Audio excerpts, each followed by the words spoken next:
नमस्कार, आप देख रहे हैं व्हाइट पेपर और मैं हूं आपके साथ आशा सरमाल से। शुरुआत करते हैं व्हाइट पेपर की और बताते चले पूरे देश के अंदर HMPV वायरस को लेकर लगातार काम किस तरह से चल रहा है। बड़ी अपडेट बताते चले, जहां पर आप देखिए जम्मू कश्मीर में HMP वायरस को लेकर स्वास्थ्य विभाग ने कमर कसी है। अस्पतालों के अंदर वार्ड्स को भी स्थापित किया गया है। ये वायरस नया नहीं है, इससे पहले भी इस वायरस के कई मामले देखने को मिले थे। और बताते चले कि भारत में HMP के अब तक 7 मामले सामने आ चुके हैं और भारत में 21 साल पहले पहला मामला मिला था। बताते चले ये भी कि ये कोई पहला मामला नहीं है कि इस तरह से HMP वायरस जो है वो उसकी पुष्टि हुई हो। इससे पहले भी कई बार पुष्टि हो चुकी है और ये मामले पूरी तरह से 7 से भी ज्यादा बढ़ते चले जाएंगे या नहीं, ये तो आने वाला समय बताएगा। लेकिन फिलहाल सामान्य जुकाम और फ्लू जैसे इसके लक्षण होते हैं। 2001 में पहले मामले की यहाँ पर पुष्टि हुई थी और भारत में पहली बार 2003 में यहाँ पर ये मामला पेश आया था। नीदरलैंड में 1998 से यहाँ ये वायरस मौजूद है। बच्चे और बुजुर्गों के लिए संवेदनशील है, तो इसलिए अपने बच्चे और बुजुर्गों का ख्याल रखना बहुत जरूरी है। इस वक्त की बड़ी अपडेट आपके सामने, जहां पर ये वायरस बिल्कुल भी नया नहीं है। बताते चलें कि चीन के बाद भारत में भी HMP वायरस जो है वो यहाँ पर दस्तक दे रहा है। नई बीमारी को लेकर लोगों के अंदर खौफ है और इसकी तुलना कोविड-19 के साथ की जा रही है। भारत सरकार ने लोगों से अपील की है कि इसको लेकर चिंता करने की बिल्कुल भी जरूरत नहीं है। इसके मामलों में बेशक यहाँ पर वृद्धि अगर होती है तो कोविड जैसे प्रकोप नहीं होंगे। ये कोई नई बीमारी नहीं है, इससे पहले भी आ चुकी है। तो यहाँ पर स्वास्थ्य मंत्रालय के अनुसार जो कि HMPV को लेकर नया वायरस ये नहीं है, इसकी पुष्टि की गई। इसकी पहली बार पहचान 2001 में हुई थी और ये सालों से दुनिया भर में फैल रहा है।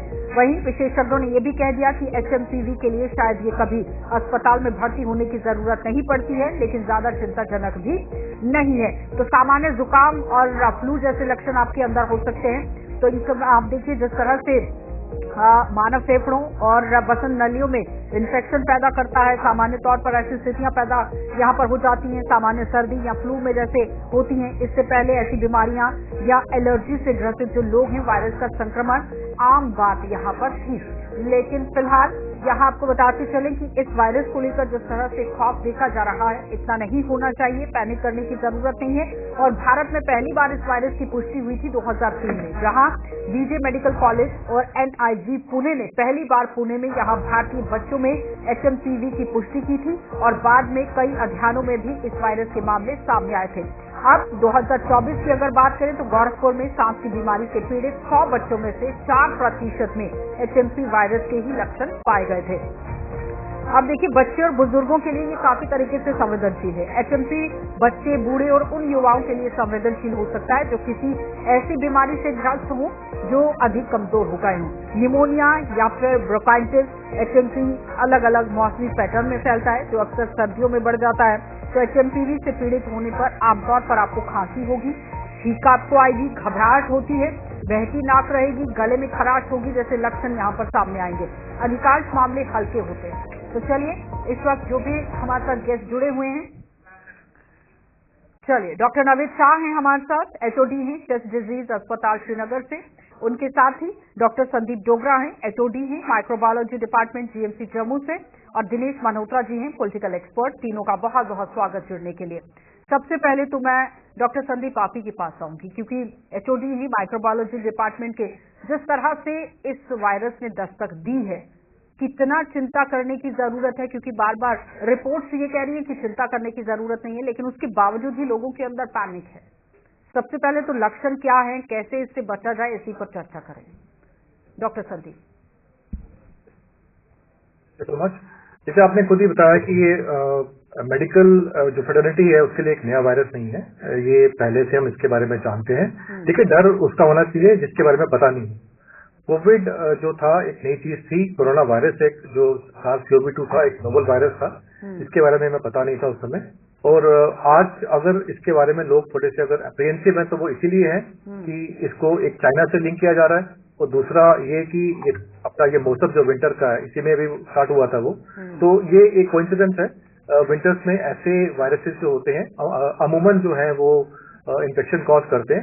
अब इसको लिंकेज के कारण ये सारी जो चर्चा बनी हुई है वो उसका जो है, बट मैं आपको ये बताना चाहूंगा कि ये जो पर्टिकुलर वायरस है यही नहीं, और भी ऐसे बड़े सारे वायरसेस हैं जो इस मौसम में हाइपर एक्टिव हो जाते हैं, उनका मल्टीप्लिकेशन रेट बढ़ जाता है और वो ज्यादा इन्फेक्शन कॉज करते हैं बाकी टाइम्स के मुकाबले में। और ये जो विंटर का सीजन है इसमें HMP जो वायरस की हम बात कर रहे हैं, अभी तक हमारे पास, हम अगर अपने जम्मू की बात करें, we have yet to start the testing. कल या परसों से हम इसकी टेस्टिंग स्टार्ट कर रहे हैं। हमें जल्दी इसके जो रिजल्ट है वो आपको मिलना शुरू हो जाएंगे यहाँ पे कि इसका पैटर्न क्या है, ट्रेंड क्या है, एक्सटेंड कहाँ पे है। वो एक सबसे पहला स्टेप वही होगा। हमें ये जानना है पहले यहाँ पे हमारे जो पेशेंट्स हैं जिनमें इस समय जो फ्लू लाइक सिम्टम्स हैं या जिनको ये सर्दी खांसी जुकाम, देखिए सारे वायरसेस की प्रेजेंटेशन सेम होती है। कोई भी रेस्पिरेटरी वायरस होगा उसमें नजला, खांसी, जुकाम, बुखार, वो सब में एक तरह का प्रेजेंटेशन होता है।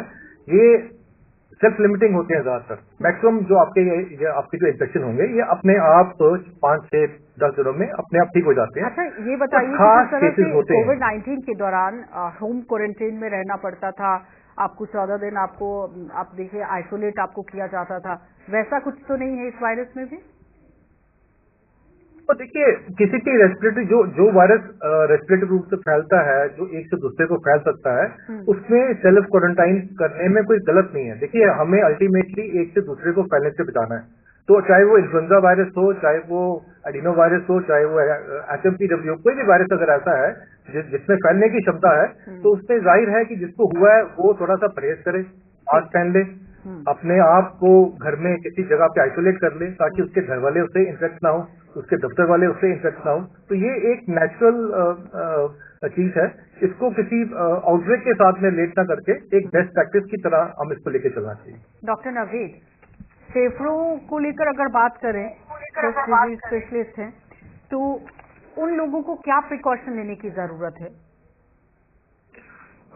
देखिए मैम, जो ये वायरस है, मेजॉरिटी ऑफ द पेशेंट जो है ये अपर रेस्पिरेटरी ट्रैक्ट इन्वॉल्वमेंट होता है। जैसे आपने खुद भी बताया है कि मोस्ट ऑफ द पेशेंट जो होते हैं उसमें जुकाम, नजला, गला खराब, खांसी, फीवर या बॉडी एक वगैरह जो हम नॉर्मली जो हर किसी रेस्पिरेटरी वायरस के होते हैं या सिम्टम्स होते हैं, तो बहुत कम पेशेंट्स में या बहुत कम प्रोपोर्शन पेशेंट्स में ये लंग्स को इन्वॉल्व कर देता है। जैसे हम कोविड में देख रहे थे कि मेजॉरिटी ऑफ द पेशेंट्स को भी अपर रेस्पिरेटरी ट्रैक्ट इन्फेक्शन ही होता था और बहुत कम पेशेंट्स स्पेशली जो इम्यूनो कॉम्प्रोमाइज्ड है, जिनकी इम्यूनिटी कमजोर है, या बच्चे हैं या बुजुर्ग है जिनकी इम्यूनिटी कमजोर होती है, तो उनमें ये थोड़ी सी सीवियरिटी कॉज करता है या लंग्स को इन्वॉल्व करता है, जिसमें सांस फूलना या जैसे लक्षण एडिशनल मिल जाते हैं। तो लेकिन इसका प्रोपोर्शन बहुत कम है, इसलिए हमें पैनिक होने की, जैसे आपने पैनिक होने की जरूरत नहीं है। माइल्ड डिजीज कॉज कर रहा है, लेकिन हाँ प्रिकॉशनरी मेजर बहुत ही इम्पोर्टेंट है। क्योंकि अगर हम कोविड की बात करें, कोविड में हम ज्यादा ओवर कॉशियस हो गए थे क्योंकि वो एक नया वायरस था, उसके रिपरकशन होने थे या कितनी सीवियरिटी कॉज करने वाला था। डॉक्टर भानु प्रताप हमारे साथ जुड़ गए हैं, सीनियर कंसल्टेंट हैं इंटरनल मेडिसिन से, SMBDNH से हैं, नारायणा अस्पताल से। बहुत बहुत स्वागत डॉक्टर भानु प्रताप जुड़ने के लिए। हाँ, कंटिन्यू कीजिए डॉक्टर नवीद। इस वजह से हमें कोई पैनिक होने की जरूरत नहीं है, ये माइल्ड डिजीज कॉज कर रहा है, लेकिन हाँ प्रिकॉशनरी मेजर्स बहुत ज्यादा इम्पोर्टेंट है। जैसे हमने कोविड के टाइम में देखा कि जब हमने कोविड अप्रोप्रिएट बिहेवियर अपनाया, जो एक कॉमन जो चीज है जो हम हर किसी वायरस रेस्पिरेटरी वायरस के यूज कर सकते हैं, लाइक अगर कोई सिम्टोमेटिक है तो उसको हम आइसोलेट करें ताकि वो चेन ऑफ इन्फेक्शन ब्रेक हो जाए, या फ्रीक्वेंट हैंड वॉश या कफ एटिकेट जो मेंटेन करना है अपनी छींक या खांसी के टाइम हो और नाक को ढक लें। अगर ये चीज हम फॉलो करते हैं तो ये न कि कोविड हो या कोई और वायरस हो या HMPV हो, तो ये चीजें करके हम एक इन्फेक्शन चेन जो बन जाती है उसको हम ब्रेक कर सकते हैं। डॉक्टर भानु, दिनेश जी मैं आपके पास आऊंगी अभी एक सवाल में डॉक्टर भानु प्रताप से लूंगी। ठीक है डॉक्टर नवीद। डॉक्टर भानु प्रताप, लक्षण क्या होंगे तो आप अंदाजा लगा सकते हैं HMP वायरस ही है? क्योंकि छींकना, खांसना ये तो आम बता रहे हैं, लेकिन कोई ऐसा लक्षण जो आपको देखते ही या फिर महसूस करते ही समझ में आ जाए कि ये वायरस है, जल्दी से हमें डॉक्टर के पास जाना है? कौन से ऐसे संकेत देता है ये वायरस?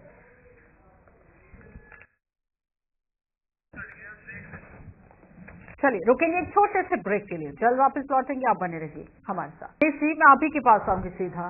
जिस तरह से सवाल उठ रहा है कि अस्पताल के अंदर वार्ड्स बना दी गई हैं, दिनेश जी आपको क्या लगता है कि इस तरह की बीमारियों से निपटने के लिए स्वास्थ्य विभाग को पहले ही अलर्ट मोड पर रहने की जरूरत है? किस तरह का काम करने की जरूरत है?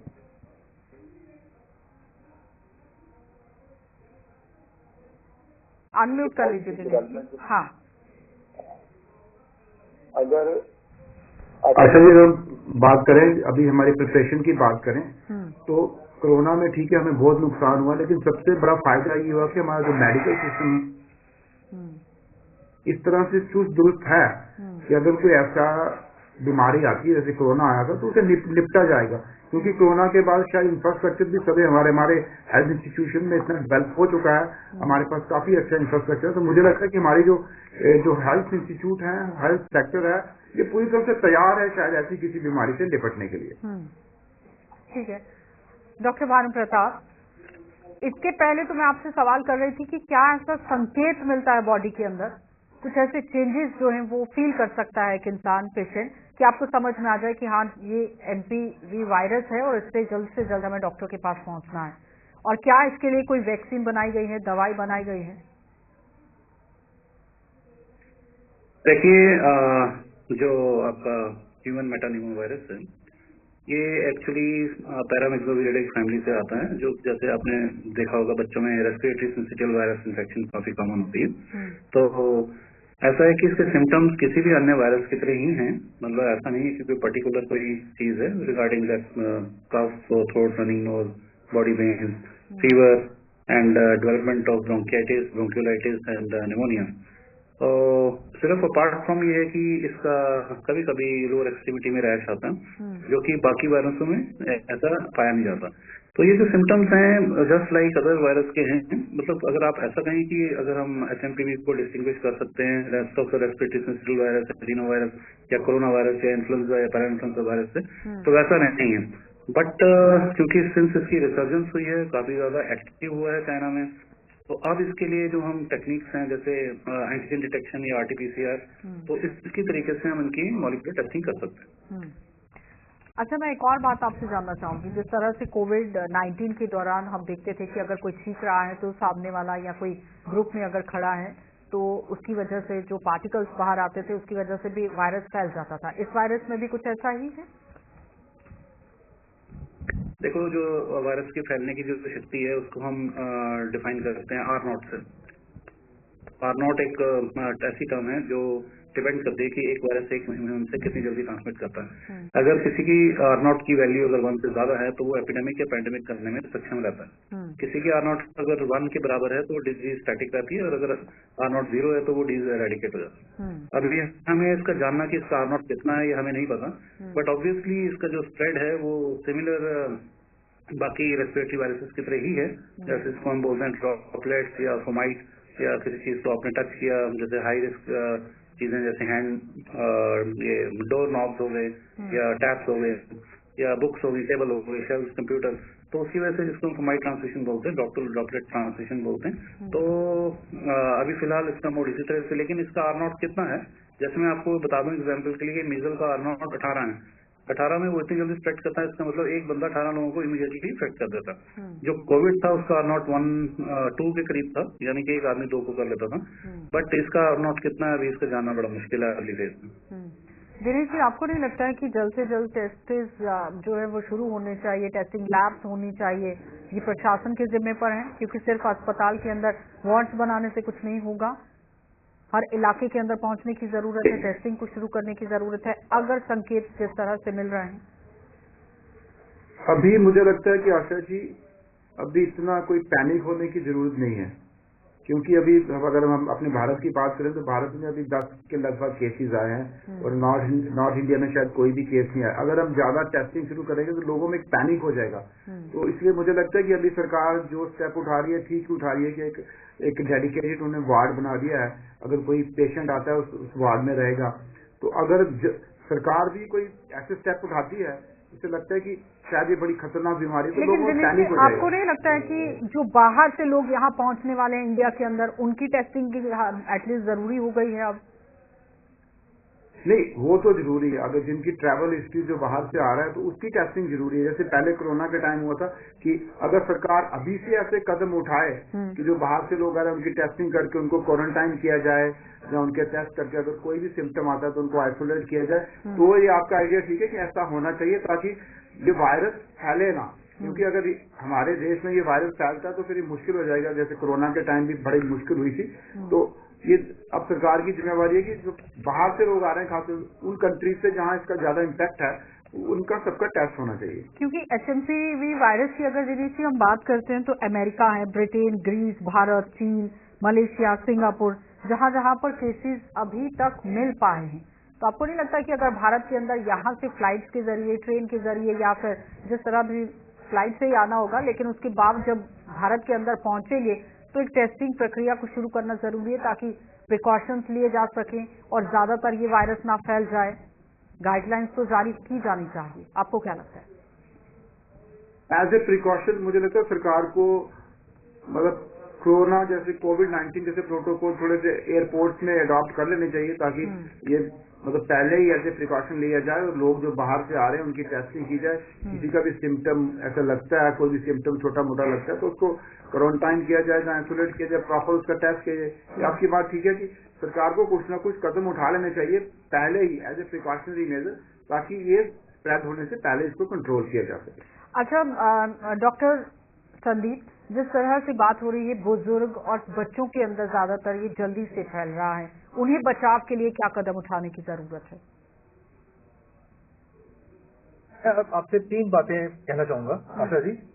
सबसे पहले कि आपका जो क्वेश्चन है इसका जवाब यह है कि पहले ये समझें कि इन बच्चों को और बड़ों को क्यों जरूरत है बचाने की। देखिए ऐसा है कि हमें जो एक नेचुरल प्रोटेक्शन मिलती है वायरसेस से या किसी भी इन्फेक्शन से, वो जो इम्यूनिटी होती है वो छोटे बच्चों में कम होती है और जो बुजुर्ग होते हैं उनमें भी वक्त के साथ में कम हो जाती है। इसीलिए दोनों जो एज ग्रुप होते हैं एक्सट्रीम ऑफ एजेस में, दे आर मोर ससेप्टेबल। इनको HMPV नहीं, कोई भी वायरस जो है वो जल्दी हो सकता है और सिवियर हो सकता है। दूसरी बात कि जैसे दिनेश जी बात कर रहे थे, देखिए ऐसा है कोविड ने हम सबको बहुत सिखाया है और आज के डेट में इंडिया में एक रोबस्ट सर्वेलेंस नेटवर्क काम कर रहा है जिसमें कि बहुत सारी लैब्स है जो सैंपल्स लेके टेस्ट करती हैं और ये देखती हैं कि कहीं कोई वायरस, एबनॉर्मल वायरस अपने नॉर्मल रेट से ज्यादा तो नहीं कहीं दिखाई दे रहा है। वो रोबस्ट मैकेनिज्म इस समय एक्टिव है और उसी की रिपोर्ट पे हम लोग रिलाई कर रहे हैं। मैं ये भी बताना चाहूंगा कि WHO ने अभी तक कोई भी एडवाइजरी या अलर्ट वर्ल्ड वाइड लेवल पे जारी नहीं किया है। इसका मतलब है कि ये अर्ली ट्रेंड्स है। मैं ये भी बताना चाहूंगा कि जम्मू कश्मीर की बात करें, हम टेस्टिंग बिल्कुल रेडी मोड में है। We will be starting HMP and testing from tomorrow. और कंसर्न ये है, ये समझना जरूरी है कि कब समझना हमें, जैसे आप पूछ रहे थे कि कैसे पता लगेगा कि ये वायरस है या नहीं। देखिए ऐसा है कि सारे के सारे वायरसेस की प्रेजेंटेशन सेम होती है। अगर ये जानना है कि ये फ्लू है या HMPV है तो उसका एक ही रास्ता है, वो है आपका लेबोरेटरी टेस्ट। सैंपल लिया जाता है, उसका टेस्ट करते हैं, RT-PCR टेस्ट होता है इसके लिए और वो टेस्ट हमें बताता है कि कौन सा वायरस है या वायरस नहीं है। अब ये अर्ली वार्निंग इसलिए एक्टिव हुई है बिकॉज हमारा वो सिस्टम काम कर रहा है और चाइना में देखा गया कि पर्टिकुलर ये वायरस जो है एक पर्टिकुलर एज ग्रुप में इसके जो रेट ऑफ इन्फेक्शन है वो बढ़ गया। तो उन्होंने अपना अलर्ट जारी किया और उसको देखते देखते बाकी जो कंट्रीज हैं वो भी अलर्ट हो गए और जिसमें हम भी हैं। अब ये इसलिए जरूरी है बिकॉज जब भी वायरस मल्टीप्लाई करेगा, जब भी वो ज्यादा इन्फेक्शन कॉज करेगा, उसके अंदर म्यूटेशन होती हैं। कोविड की याद करें, कोविड में हम वेरिएंट्स की बात करते थे। वैसे ही किसी भी वायरस को अगर आप मल्टीप्लाई होने देंगे तो वो म्यूटेट करेगा। म्यूटेशन अच्छी भी हो सकती हैं, बुरी भी हो सकती हैं। मतलब अच्छी का मतलब है कि वो हार्मलेस भी हो सकता है वो, या फिर वो सिवियर भी हो सकता है। मतलब ज्यादा लाइटली लेने की भी जरूरत नहीं है। अगर थोड़े बहुत भी सिम्टम दिखते हैं तो आपको इमीडिएटली डॉक्टर के पास जाना है। डॉक्टर नवीद, जिस तरह से फेफड़ों के मरीज को लेकर भी बात हो रही थी कि जो फेफड़ों की बीमारी से ग्रसित है उन पर भी ज्यादातर इसका अटैक जो है वो देखा जा सकता है, तो उन लोगों को अपने स्वास्थ्य की किस तरह से देखभाल करनी है, कौन से ऐसे प्रिकॉशन है वो लेने हैं कि आपको इस वायरस से बचाया जा सके? देखिए, जो वायरल डिजीज होती है, अगर हम कुछ हार्ट के पेशेंट्स ऑलरेडी होते हैं, वो अस्थमा के मरीज हों या सीओपीडी के मरीज हों, तो वायरल इन्फेक्शन जो होते हैं वो इम्पोर्टेंट कॉज होते हैं कि उनकी जो एग्जिस्टिंग डिजीज है उनमें अटैक्स हों या एक्सेलरेशन हो। तो इसलिए उनको बचाने के लिए हमें सबसे बड़ा कदम ये लेना है कि लोगों में अवेयरनेस पैदा करनी है कि अगर कोई भी सिम्टोमैटिक पेशेंट हो, वो कोई भी वायरस से जूझ रहा हो, तो उसको टेस्टिंग इमीडिएटली करनी है और उसको आइसोलेट रखना है। ये जरूरी नहीं है कि हॉस्पिटल आइसोलेशन में एक मैंडेटरी चीज बनाया जाए, लेकिन एक लोगों में अवेयरनेस पैदा करनी है कि उनको जो भी सिम्टोमैटिक है विद रेस्पिरेटरी सिम्टम्स, जो खांसी हो, जुकाम हो, उसको हम आइसोलेट करें, ताकि जो बाकी जो हाई रिस्क पेशेंट्स हो, वो सीओपीडी हो, वो एजमा, बाकी सिस्टमिक डिजीज में जो मुबतला होते हैं पेशेंट जिनमें ये वायरस ज्यादा सीरियस डिजीज कॉज कर सकता है, तो उनको अगर हम आइसोलेट करें तो मेरे ख्याल से वो ज्यादा बेहतर स्ट्रेटजी रहेगी कि हम इसको जो हाई रिस्क पेशेंट्स है उनको बचा के रखेंगे और ये जो रिस्क ऑफ ट्रांसमिशन जो डिजीज का होता है उसको हम मिनिमाइज करेंगे। डॉक्टर भानु प्रताप, जिस तरह से केसेस को लेकर कोविड-19 की बात हो रही है कि आरटीपीसीआर टेस्ट होता था, उसके बाद क्वारंटाइन पेशेंट को किया जाता था, लेकिन आपके लिए एक मैसेज लोगों के लिए क्या रहेगा कि अपने आप को इससे बचाने के लिए कौन कौन से ऐसे प्रिकॉशंस लेने बहुत जरूरी हैं, जो नॉर्मल भी हैं, लोग इस वक्त नहीं बीमार हैं, कोई बीमारी से ग्रसित नहीं है? डॉक्टर भानु प्रताप, आवाज आ रही है?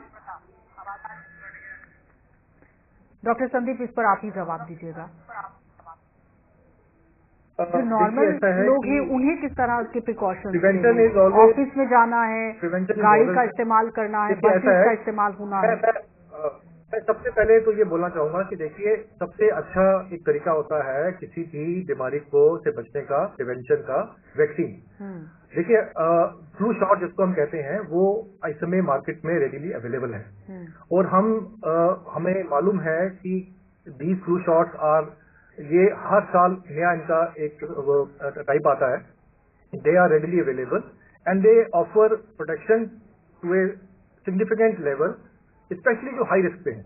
नहीं डॉक्टर साहब, जिस वैक्सीन को लेकर आप बात कर रहे हैं वो पर्टिकुलरली HMPV के लिए है या फिर किसी भी वायरस के लिए काम में आएगा? ना, देखिए, we should not focus only for this virus. ये एक माइल्ड वायरस है, इससे और खतरनाक वायरस जो है वो हमारे आगे पीछे घूम रहे हैं।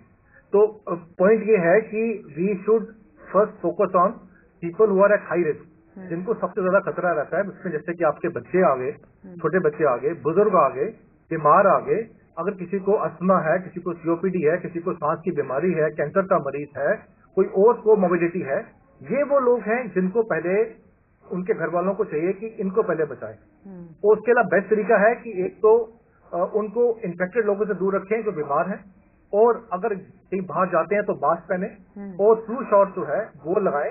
वो एक अपना पूरे के पूरे ऐसे जो वायरसेस होते हैं जो हाईली आपके इन्फेक्टिव होते हैं, उनसे बचाव का सबसे अच्छा तरीका वो है।